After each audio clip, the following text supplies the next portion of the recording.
יזכור מאת הרב שמואל סלוטקי, ששכל ב7 באוקטובר את שני בניו, ישי ונועם זכרם לברכה, לוחמי מילואים בגולני, שבשבת בבוקר הבינו את גודל האירוע, עלו ביוזמתם על מדים, לקחו את האקדחים האישיים שלהם ונסעו ללב הקרבות, שם נפלו בהגנה על יישובי הדרום. במלחמה, על אף שאיבד את בניו, התגייס הרב ופיקד על פלוגה ביחידת הסריקה המטכ"לית. אפשר לשבת.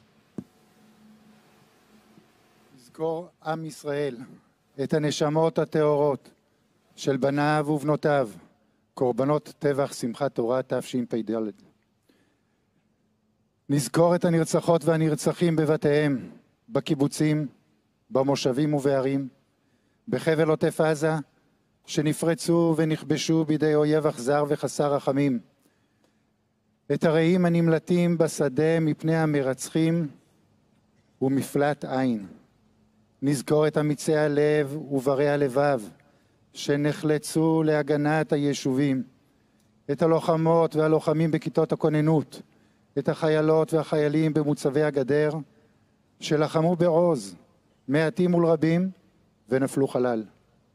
את אנשי כוחות החילוץ וההצלה, שירות הביטחון הכללי, המשטרה וצבא ההגנה לישראל, שחשו מרחבי הארץ לעזרת אחיהם המותקפים וחרעו בשדה הקטל.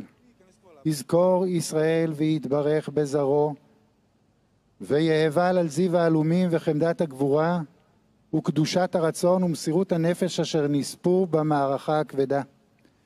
יהיו הם חתומים בלב ישראל לדור דור.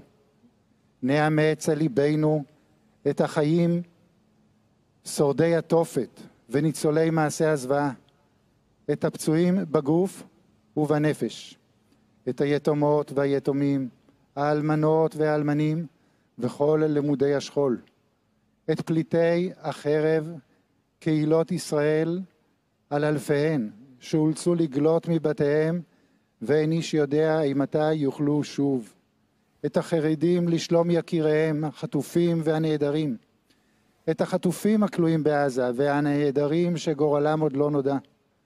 הנה נשואות עיניהם אלינו, ועל דום אילנו עדי ישובו לגבולם, אל ישקוט ואל ינחם, ואל יפוג האבל, עד ישוב ישראל וגאל אדמתו השדודה, וישב עליה לבטח ובשלום לדור דור.